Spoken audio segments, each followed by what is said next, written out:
Welcome to Matters Financial and Geopolitical from a Frontier. I trust the week has gone well. Um, Mine's been busy and I'm away next week, so you'll have to excuse the lack of my podcast. It'll be a great relief anyway. I did an interview a while back with Joe Eshen, who's the Deputy CEO of Deloitte. He came to Kenya in the 1990s from Ghana. Very interesting fellow, and he's going to take over the practice, and I had a chance to speak with him. Do take a look at that link. It's on the front page and on Rich Wrap-Ups if you get a chance. The Bank of England cut rates to 0.25% and slashed growth forecasts. MPC voted for its first reduction since 2009 and £70 billion of quantitative easing. The pound plunged after the BOE cut rates, got as low as 131. We're now below that level at 130.78, having had a little bounce up to 131.66. I still think that 127.99 is likely to hold. I do not see a revisit to that level for now. 10-year government bond yields plunged to a record low of 0.68% after the Bank of England decision. Since Brexit, the UK 10-year yield has plunged from 1.4% to a record low of 0.65%. UK 30-year bond yields fall to a new record low of 1.5%. It is a funny world, I don't know what to call it, but so far these central banks seem to be able to keep the party going. Home thoughts inside the $455 million bubble palace on the Côte d'Azur in France.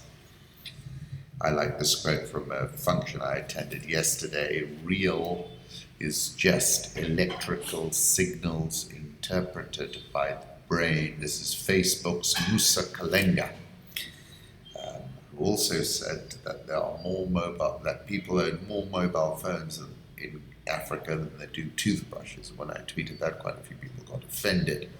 I was just relaying what was being said. The $125 million Rancho San Carlos in Montecito looks pretty attractive. Put that up as well. I went back to Paul Ekman, who's an absolute genius, wrote this book, What the Face Reveals, Basic and Applied Studies of Spontaneous Expression Using the Facial Action Coding System. It's an extraordinary book, which I've read. Smiles are probably the most underrated facial expressions, much more complicated than most people realize. There are dozens of smiles, each differing in appearance and in the message expressed. Crucial to how we feel is being aware of how we are feeling in the moment. The sine qua non of that is to realize that you are being emotional in the first place.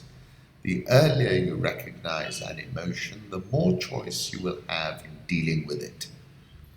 Buddhist terms, it's recognizing the spark before the flame. In Western terms, it's trying to increase the gap between impulse and saying or doing something you might regret later. And if you haven't read that book, do order it and read it because it's remarkably good. Political Reflections.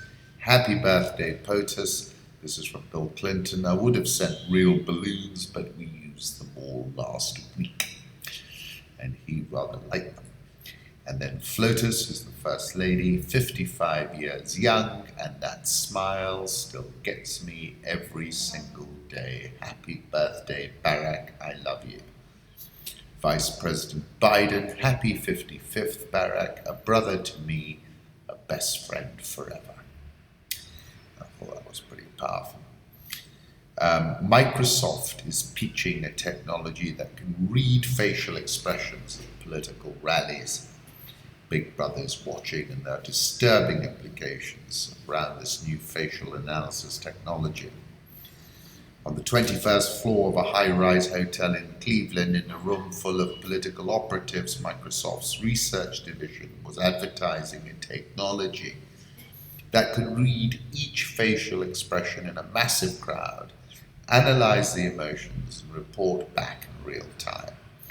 You could use this as a Trump rally, a sales representative told me. At both the Republican and Democratic conventions, Microsoft sponsored event spaces for the news outlet Politico. Politico, in turn, hosted a series of Microsoft-sponsored discussions about the use of data technology in political campaigns. One exhibit, titled Real-Time Crowd Insights, a small camera scanned the crowd, while a monitor displayed the captured image. Every 5 seconds, a new image would appear with data annotated for each face, an assigned serial number, gender, estimated age, and any emotions detected in the facial expression. When I approached, the machine labeled me B2FF and correctly identified me as a 23-year-old male, not me, of course. It interpreted my facial expression as neutral with a bit of surprise. The use of facial analysis in political events is eerily reminiscent of George Orwell's 1984, where the government monitors faces for any sign of dissatisfaction or face crime. In Orwell's world, to wear an improper expression on your face to look incredulous when a victory was announced, for example, was itself a punishable offense. Microsoft's real-time crowd insights could potentially pick out the stern faces of dissenters or angry faces of future protesters, all in a matter of seconds. I concluded by saying Paul Ekman is surely the authority in these matters, and the horse has bolted, in fact, and I'm afraid. Chart of the day, top 10 oldest leaders in Africa, past and present. Real talk, Trump is cratering, Republican pollster Frank Luntz tweeted in response to the McClatchy survey. He needs to overhaul his general election strategy if he wants to have any hope of winning in 95 days. Deutsche Bank's Reid, global quantitative easing in early stages. I'd be stunned if central banks were still not buying government bonds way into the 2020s. Let's move on to the currency markets, where we've seen some pretty dramatic moves after a strong non-farm payrolls number out of the States.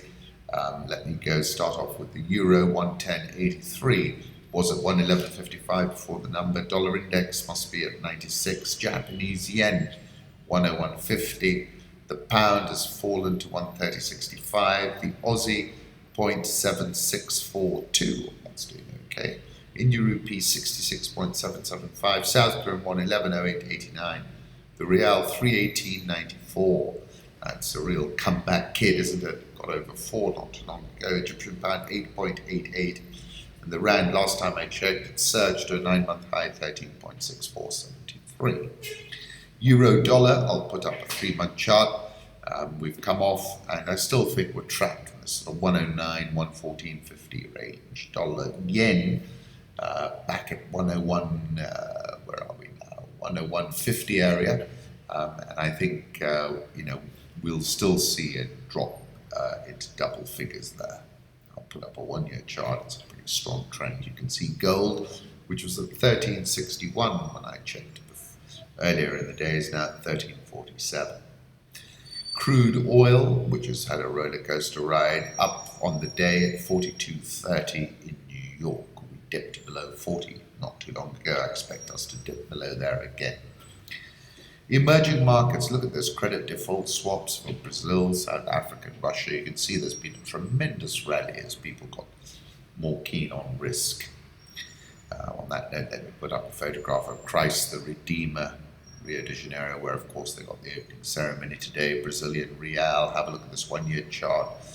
Really is the comeback kid, isn't it, the real? Interestingly, the gap between emerging markets and US stocks is nearing a record high. It should be interesting to see what happens next. Does that converge, or does the US widen that gap? Sub-Saharan Africa, the Republic of Congo's $2029 bond has tumbled to record lows after the country missed a payment on its only international issue. The bond, in which $478 million is outstanding, traded at 67.755 on the dollar on Thursday. That's less, I think, than the Mozambican bond. The issue has fallen as much as 5 cents from last Thursday's closing level. Brazzaville missed a payment of the interest and capital due on 30th June 2016, and then failed to pay up during the ensuing 30-day grace period, Moody's and Fitch said this week.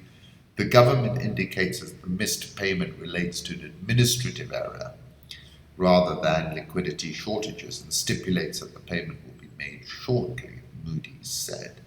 Moody's cut its ROC rating to B3 from B2-, 6 notches below investment grade, adding this was under review for further downgrades.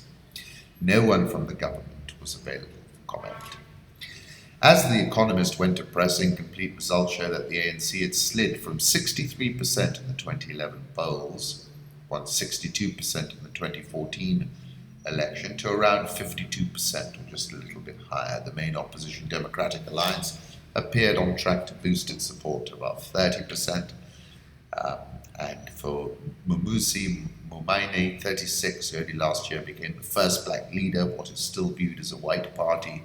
These results are a vote of confidence. My conclusions are that the RAND evidently sees these local elections as the effective political triangulation of President Zuma, and therefore a reduction in risk. Der Spiegel said debacle für den ANC, Südafrika's Wählerstrafen Regierungsparty, which I think means debacle for the ANC, and that the ruling party had taken a bloody nose. And clearly the winner is not the EFF in terms of percentage of votes gained, but obviously in terms of getting to a coalition moment, the EFF is now a player. Dollar Rand, have a look at this, big rally, 9-month highs in the Rand, and this is all because of the perceived triangulation of President Zuma. Egyptian EGX30 is up 17.83% this year, it's at a 12-month high. Nigerian All-Share down 3.95%. Lot of disillusionment setting in now in Nigeria with Baba Go Slow. Ghana Stock Exchange down 9.48% this year. Update Burundi, the remains of 12 people found in a mass grave were dug up and burnt to ashes, according to Burundi. Not a good situation. As I said, I attended this McKinsey East Africa Digital Summit last night. Have a look at this, online retail in Sub-Saharan Africa. And then interestingly, Kenya lagging South Africa, Nigeria in online retail as well. That was McKinsey again. Had a busy morning this morning, was presenting to the board at Housing Finance, and then also had an interview with Joshua Oigara. It's always a pleasure speaking with him. The interview, I'm told, by Rufus will be published imminently. I wrote a piece yesterday about KCB. I said KCB is the biggest bank in Kenya and the region, notwithstanding a 1.17% decrease in total assets, which clocked 555.941 billion, about $5.55 billion. The decrease was a result of the devaluation of the South Sudanese pound. South Sudan represented 9.2% of total full-year revenue in 2014, and counterintuitively, and it's halved from that level, counterintuitively serving up a 14.335% acceleration in half-year profit before tax. Against that South Sudanese backdrop of rebasing was a plain commendable outcome. South Sudanese business is now rebased, loan book size is less than $30 million, and 97% is transactional business. Actually, they're doing quite well over there. The UN has just it's just done a big transaction with them. They are in every district, or I'm not sure what they call it, but in every area of South Sudan. The earnings release spoke to an underlying strength in Kenya, where profit before tax clocked a 19% rise versus a 14.335% rise at the group level. Joshua has always been a digital outlier and even an algorithmic banker. KCB reported it now has 6.5 million customers on KCB M-Pesa, and 11 billion shillings have been dispersed by that platform.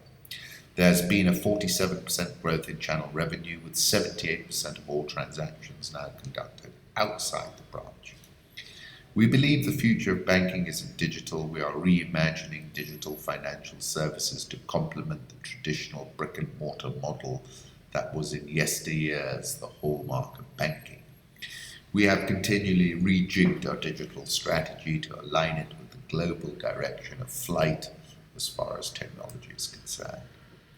The rights issue has been a bearish overhang on the stock, and KCB confirmed that strong internal cash generation, coupled with debt, $100 million being looked for, but already $200 million of offers, mean that the proposed rights issue is rescheduled. This is a bullish development for the price. We learned that KCB has the grand total of 17 million shillings lent out to its board. Insider lending, small insider loans emits a powerful corporate governance signal. Regarding Chase Bank, the CEO was forthright and definitive and said our job is now done, and that KPMG, the central bank, and the KDIC were set to take over. Some international shareholders have seen Chase as a distraction. I think that too had lent on the share price. I noticed some confusion around the provisioning. Essentially, at group level, KCB reduced total provisions by 20%. It was because of a severe provision made in the previous year for South Sudan. Kenya provisioning was up 22%, but management were confident around the recovery. KCB closed out the trading session at 32 yesterday. The share price has been oversold. The core franchise is real solid, and as Oigara said, we are a lion, we pounce. The South Sudan business is rebased and repositioned, looking through the noise. The signal is this is a strong franchise which is resilient and well managed. Have a look at the share price data and the results. The link is there. We took a photo from the 8th floor of Kencom House today. We'll have a look at that as well. Kenal Cobil reported strong first half profit after tax, up 29.553%. Sales down marginally, 5.212%. They took an impairment provision of 400 million shillings in these results, so that makes them even stronger. They've hiked their interim dividend by 50%. These are muscular results, plain and simple. 3 banks were fined £1 million shillings each for flouting central bank guidelines, the governor tells the Public Accounts Committee. There's a lot of conversation going on, but really, I'm not going to say it on public timeline, but there are lots of issues in the banking sector which are playing out at the moment. A lot of pressure to bring interest rates lower. This bill is there lurking in the background as well. Have a look at this volatility surface of the dollar versus the Kenya shilling. It's quite an interesting item from Bloomberg. The Nairobi All Share down 1.59% this year. NSE 20 down 14.26% this year. Therein lies the bifurcation about which I've been speaking. I wish you a great weekend. Remember, I'm away, and a great break from me. Take care.